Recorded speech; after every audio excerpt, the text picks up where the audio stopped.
Hello, I'm Wiz Berrigan. I'm the co-director and co-writer for Raven. Hello, my name is William Diamond. I am the other co-director and the other co-writer for Raven. Hello, my name is Anthony Bellotti. I'm the producer of Raven and the one of the editors of this film. Hi, and my name is Stephen Magera. I am the associate producer, the director of photography, and the colorist for this film, The Raven. So let's get right into it, guys. And this is the shot that everyone loved when they first saw it. When I did like a little test screening with a couple of people, they absolutely, and this shot too. Wow. Although it didn't look like this when it first started up. Yeah, it's been about a year and a half since we filmed this, almost. Yep. October Been a of while now. 2018, I think, right? Feels historic. Yeah. I know. This is a piece It's of funny, history. too. Absolutely. Wait, Sorry. was the first case of COVID during the month we filmed this? No. Like all the way in China, but Maybe. We shot this in October 2019. Yeah, so no. That being said, we didn't get this location until, actually, it was because of you, Stevie, and texting Lorenzo about this, right? This is my friend's house. Yeah. It's honestly a wonderful location. I like the bareness of it, and just a really nice outland look. Mm-hmm. Really fitting the tone of what we got here with our two wonderful actors, Clay being played by Matthew Sanderson, and I was about to say her, and Kim being played by Gracie Lacey. Very lucky to get these people. Funny story. We didn't realize it when we casted Gracie, or when we met with her. She was talking about past projects because we wanted to know the actors before we, hire them. Yeah. She was in a previous project that you were involved in, right, Stevie? And we didn't know until she mentioned it. It was the film project Dead Wrong, titled Dead Wrong. Yeah. That was shot by Yumi, actually. Remember Yumi? Yeah. Mm-hmm. That's the serial killer story, right? Are you serious? Yeah, another student film project put together by a bunch of College of the Canyons film students. So this is another subsector of College of the Canyons film students that we worked on the Raven film production. Mm-hmm. Then Dead Wrong is another group of people from College of the Canyons that started doing independent productions around the same time. Yeah. Although this film, So it's just to clarify for those that are watching, we did this outside of the college. We did this because we really genuinely wanted to tell the story. In fact, it was Will that pitched it to me, and then in turn pitched it to everyone else. We spent like a few months creating the characters, creating some concepts, and it took me like one day just to write the first draft of the script, which is honestly not that different compared to the final draft, save for a few scenes that you'll see later on. Mm-hmm. Oh, this is another shot everyone loves, Stevie.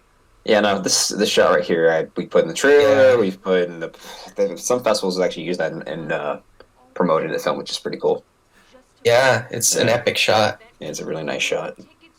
You know, Thank you. I gotta say the location that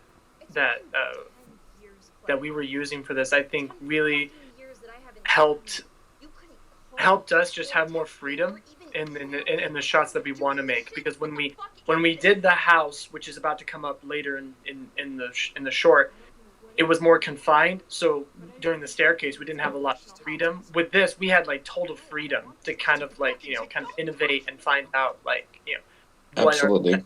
what are the best angles to use to make it more fun to watch. Absolutely, and a lot of the audience doesn't really notice it, but we move the we move the bench around a lot just to fit with the lighting. And there's our makeup artist. And there's our makeup artist, yes, who we don't see. Danny Rod. Yeah, I Oh, Danny. felt like the he's Clay's kind of like in the spotlight here, and they're going into the darkness and they're in their world, but he's really isolated and he doesn't know what their world's about. He doesn't even turn around to like try to understand their world. They go and hide in the darkness, but their darkness is more beautiful than what his is, Mm-hmm. Mm-hmm. Like, he's not even taking the time out of his day to go see what her world's really about. He just imposes his own view of what he thinks her world is, his sister's world. Then when she goes to her friend, that's why I had it so dark in the background, because it shows that he doesn't really care. Oh, this shot took like Oh yeah. 5 different takes. One thing that we should also mention is obviously the score by Ricky Inga, who Yes. did a fantastic job.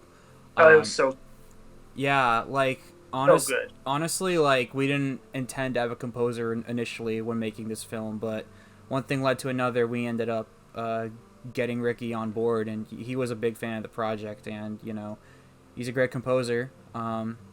We both understood Pro Tools, so it was easy to communicate with him. There's the only shot of me in this film. No, actually, well, yeah, you're right. Yeah, no. It's me and Will and I are basically the Clay stand-ins.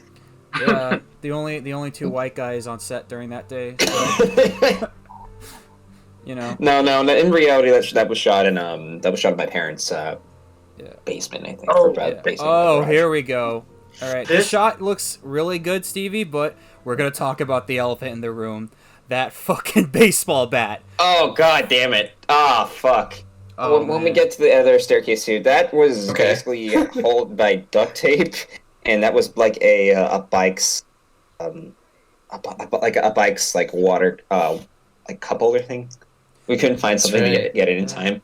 This was the second jib shot you did, right, Stevie? Yep. When he was going down the stairs again. Yep. And this will be the big pain in the ass that took us months to try and figure out. You'll see it in a couple of seconds, fellas. In 3, 2, 1. Here we go. Done time. So this took this scene went through a lot of evolution, first and foremost. No, yeah, because first we were thinking about using the shadow puppets. Yeah, the shadow puppets, and I blame myself for not getting more prepared for it. But when I look a little bit more into everything that could have gone on, I think that what we did was actually really well done, because I think the hands are really nice, the colors. Yeah, well, you'll see. Here are the reshoots of the actual Raven. The original Raven puppet was. We call him Crackbird.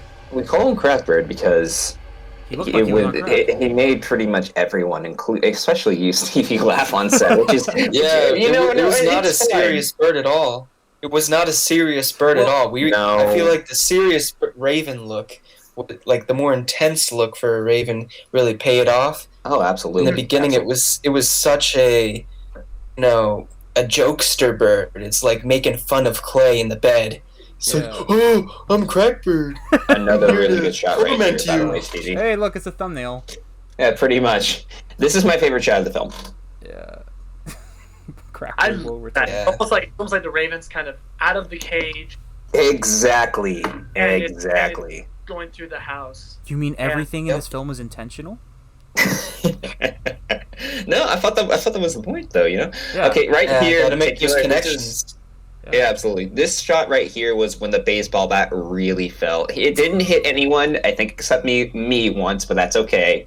But still, yeah.